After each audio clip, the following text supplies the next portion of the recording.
Assalamualaikum dan selamat sejahtera. Bertemu kembali dalam Education Intelligence bersama saya, Cikgu Inspektor Kadet Muhammad Taufik bin Ibrahim, Cikgu Sains Tingkatan 4 anda. Okey, kita akan teruskan dengan tajuk baru hari ini, bab 3, keturunan dan variasi. Okey, dalam bab ni kita akan belajar berkenaan dengan keturunan dan variasi. Nanti saya akan tunjuk apa yang terkandung dalam bab ini. Sebelum itu, saya ada bagi latihan sebelum ni. Kita jawab dulu soalan. Soalan yang pertama, tagline-nya bersama memerangi dadah. Apakah kaitan antara pernyataan tersebut dengan koordinasi badan? Apa kaitannya dengan tagline ni? Bersama memerangi dadah. Okey, jawapan yang diberi, kadar denyutan jantung menurun, memperlahankan gerak balas terhadap rangsangan, kebanyakan neuron dimusnahkan ataupun aktiviti otak menjadi cepat. Jadi jawapannya ialah B. Memperlahankan gerak balas terhadap rangsangan. Dadah dia memberi kesan kepada otot ataupun kawalan sistem saraf kita. Okey, jadi rangsangan atau gerak balas terhadap rangsangan akan menjadi lambat. Okey, seterusnya nombor 2, antara pasangan koordinasi saraf dan koordinasi hormon yang berikut, padankan mana yang salah. Okey, sistem saraf, sistem endokrin. Okey, pilihan jawapan A, gerak balas serta merta. Betul. Okey, betul. Sistem endokrin, gerak balasnya perlahan. Betul. Kawasan sasaran kecil. Betul. Sistem endokrin, kawasan sasaran luas. Okey, betul. Impas dalam bentuk kimia. Ni salah. Saraf mesti dalam bentuk elektrik. Sistem endokrin, impas dalam bentuk elektrik dan kimia. Itu salah. Endokrin dalam bentuk kimia sahaja, hormon. D, kesan jangka pendek. Betul. Kesan jangka panjang bagi endokrin, betul. Jadi jawapannya ialah C. Okey. Nombor 3. Antara berikut yang manakah akan mengganggu koordinasi badan manusia? Kafeina, merokok, senaman ataupun alkohol. Kalau kafeina, dia menambahkan lagi metabolisme badan kita. Kalau merokok, merosakkan paru kita. Senaman lagi menyehatkan badan. Jadi jawapannya ialah alkohol, menyebabkan postur badan tak betul, berjalan pun terhuyung hayang. Ini akan menyebabkan terganggunya koordinasi badan manusia. So jawapannya ialah alkohol. Okey, kita teruskan dengan bab 3. Sepintas lalu dalam bab 3, kita ada 5 tajuk besar, subtopik. Yang pertama, pembahagian sel. Yang kedua, mekanisme perwarisan. Yang ketiga, mutasi. Yang keempat, penyelidikan genetik. Dan yang kelima, variasi. Dalam pembahagian sel, kita akan belajar macam mana sel tu membahagi. Ada 2 jenis, mitosis dan meiosis. Yang mekanisme perwarisan, kita akan belajar macam mana keturunan kita ni dapat diturunkan turun-temurun. Okey, mutasi, kita akan belajar macam mana mutasi berlaku. Penyelidikan genetik terhadap tumbuhan, haiwan dan manusia. Okey, research kajian sekarang yang mendorong kita membuat penyelidikan genetik. Variasi, kita akan belajar ada 2 jenis, variasi selanjar dan variasi tak selanjar. Okey, ini ialah sepintas lalu yang terkandung dalam bab 3. Kita teruskan dengan subtopik yang pertama, pembahagian sel. Semua organisma hidup menjalani proses pertumbuhan dan pembiakan. Semua organisma hidup termasuklah manusia, haiwan dan tumbuhan. Okey, dia menjalani proses pertumbuhan dan pembiakan supaya keturunan mereka terus-menerus berada di muka bumi. Setiap organisma terdiri daripada berjuta-juta sel. Okey, organisma ni ada berjuta-juta sel. Manusia berjuta-juta sel dalam badan kita. Haiwan pun sama, tumbuhan pun sama. Sel-sel ini akan membiak melalui pembahagian dan mewariskan gen kepada sel-sel anak. Okey, sel-sel ini akan membiak melalui pembahagian. Sebab itulah kita kena belajar pembahagian sel. Kita nak tahu macam mana manusia ni, haiwan ni, tumbuhan ni dapat membiak, okey, dan dapat membesar daripada kecil sehinggalah ke besar.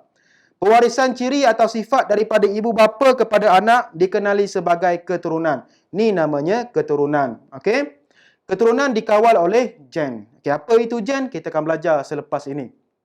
Okey. So kita masuk kepada kromosom, gen dan DNA. Okey, masuk dulu kepada kromosom. Apa itu kromosom? Kromosom terletak dalam nukleus yang berbentuk berbenang halus. Dalam sel ada nukleus. Tingkatan 1 awak dah belajar.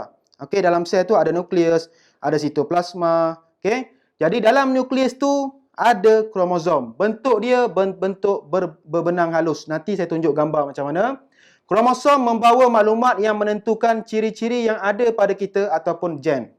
Setiap kromosom terdiri daripada molekul panjang yang dikenal sebagai asid deoksiribonukleik ataupun DNA dan protein. Okey, DNA ni ada dalam kromosom. Okey. Gen. Gen ialah unit asas perwarisan yang menentukan ciri-ciri individu. Gen ni lah yang menentukan kita ni keturunan siapa. Okey. Gen membawa maklumat keturunan dari satu generasi ke generasi yang berikutnya.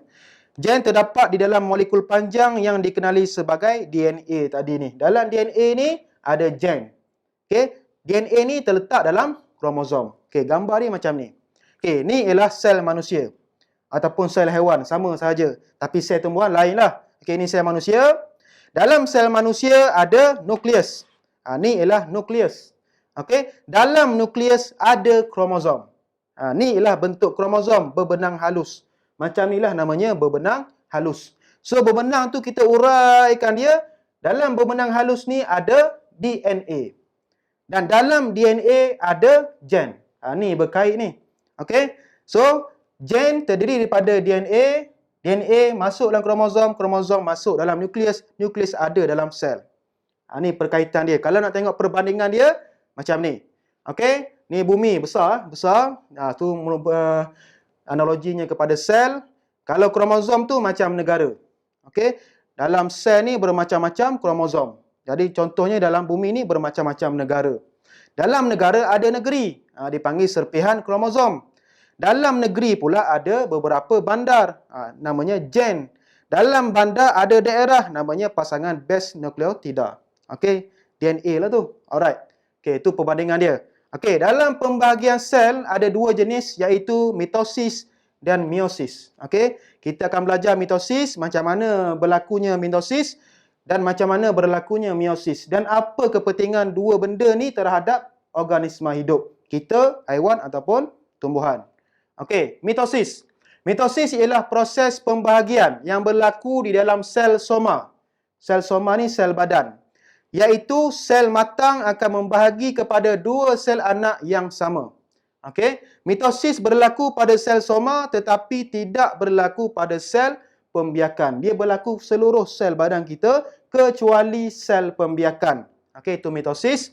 Sel anak mempunyai kandungan genetik yang sama seperti induk. Okey, sel anak mempunyai bilangan kromosom yang sama seperti induk. Kepentingan mitosis. Yang pertama, membentuk sel-sel baharu untuk tumbesaran. Contoh kita daripada bayi, naik kanak-kanak, remaja, dewasa, mitosis sedang berlaku. Sebab untuk pembesaran kita. Okey, menggantikan sel atau tisu yang rosak dan mati. Katakan kita aksiden, kemalangan, terbelah tangan, terpotong tangan, hilang satu daging.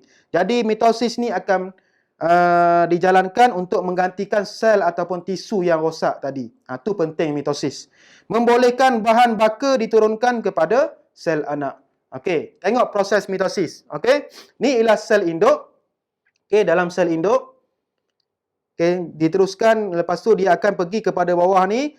Setiap kromosom mengalami penduaan. Ni single. Okey, ni single.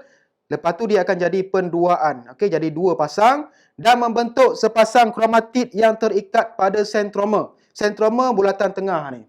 Okey, dia akan terikat macam tu. Penduaan jadi double, dia terikat dengan kromatid dan sentroma. Okey, seterusnya kromatid tersusun di satah khatulistiwa. Ni satah khatulistiwa ni dan terlekat pada gentian gelendung. Gentian gelendung ni macam badai garis putus ni. Ni ialah gentian gelendung. So, dia terlekat pada gentian gelendung ni. Okey? Dan terlekat pada gentian gelendung yang bersambung dengan kedua-dua kutub sel. Okey, seterusnya sentroma membelah dua. Sentroma pun akan terbelah dua dan setiap kromatid menjadi satu kromosom. Kromosom bergerak ke kutub sel bertentangan. Namanya pengutuban. Jadi duduk kat tengah, khatulistiwa. Selepas tu dia terbelah dua, yang sebelah sini pergi ke kutub sebelah sini, yang sebelah sana pergi ke kutub sebelah sana. Okey, seterusnya sitoplasma pun akan membahagi. Okey, dia membahagi, maka terhasillah dua sel anak yang serupa bentuk. Macam sel induk. Sel induk macam ni tadi, tengok balik. Ni sel induk sama dengan sel anak sebiji. Okey, ni namanya mitosis. Dia menghasilkan dua sel anak yang serupa. Okey, pergi kepada meiosis. Meiosis ialah proses pembahagian sel yang menghasilkan gamet. Okey, gamet mengandungi bilangan kromosom separuh daripada bilangan kromosom sel induk. Dia separuh daripada sel induk. Okey, gamet yang dihasilkan oleh organ pembiakan seperti testis dan ovari bagi manusia, kalau bagi tumbuhan di enter dan ovul. Ni ialah organ pembiakan. Bagi manusia ataupun haiwan di testis dan ovari, bagi tumbuhan di enter dan ovul. Okey, sebab meiosis ni terlibat dalam pembiakan saja, berlaku di sel pembiakan saja. Dia tak berlaku di sel soma. Okey, kepentingan meiosis. Sel anak mempunyai bilangan kromosom yang sama seperti induk apabila persenyawaan berlaku. Okey, katakan sel induknya lelaki, perempuan ataupun jantan betina. Okey, jantan betina akan keluarkan sel anak separuh. Yang betina separuh. Bila bersenyawa, separuh tambah separuh jadi satu balik. Okey, tu maksudnya anak yang dihasilkan sel anak mempunyai bilangan kromosom yang sama seperti induk apabila persenyawaan berlaku. Okey, persenyawaan berlaku, jantan dan betina bergabung, separuh tambah separuh jadi satu balik. Sebab itulah kromosom anak ialah separuh. Okey, yang kedua, anak yang dihasilkan dapat meningkatkan variasi genetik apabila pindah silang berlaku. Pindah silang ni akan berlaku semasa proses meiosis. Okey, masa pindah silang berlaku, maklumat genetik akan bertukar. Okey, anak yang dihasilkan akan mempunyai ciri yang berbeza atau variasi dalam kalangan mereka. Anak yang terhasil tidak sama sebiji seperti induk. Ada variasi. Variasi ni apa? Tajuk last nanti kita belajar. Okey. Okey, ni ialah proses meiosis. Meiosis ada dua peringkat. Yang pertama, meiosis 1. Yang kedua, meiosis 2. Okey, meiosis yang pertama, meiosis 1, ni ialah sel induk. Okey. Pergi kepada seterusnya, setiap kromosom mengalami penduaan. Sama macam mitosis tadi. Okey. Dan membentuk sepasang kromatid yang terikat pada sentroma. Ada dua pasang. Okey, ada penduaan. Lepas tu dia terikat pada sentroma. Seterusnya, pindah silang berlaku. Mitosis tak ada pindah silang. Meiosis ada pindah silang. Iaitu pertukaran maklumat genetik antara kromosom homolog. Ni pindah silang. Okey, dia bertindih. Kromosom bertindih. Tu maknanya pindah silang. Okey, seterusnya sitoplasma akan membahagi. Selesai meiosis yang pertama. Seterusnya sambung kepada meiosis yang kedua. Dia bersambung secara terus. Dia tak ada stop-stop. Dia terus sambung. Lepas yang pertama, masuk peringkat yang kedua. Dia dah membahagi, dapat dua macam ni. Kromosom akan tersusun di satah khatulistiwa. Okey, masuk satah khatulistiwa tadi. Seterusnya, sentroma membelah dua. Dan kromosom bergerak ke kutub sel bertentangan ataupun pengutuban. Dan sitoplasma pun akan membahagi. Okey, dia akan terbelah dua. Yang sebelah kanan ataupun kiri akan bergerak ke kiri. Kanan bergerak ke kanan. Okey, lepas tu namanya pengutuban dan dia akan membahagi. Maka ada 4 sel anak yang tidak serupa terbentuk, iaitu sel gamet.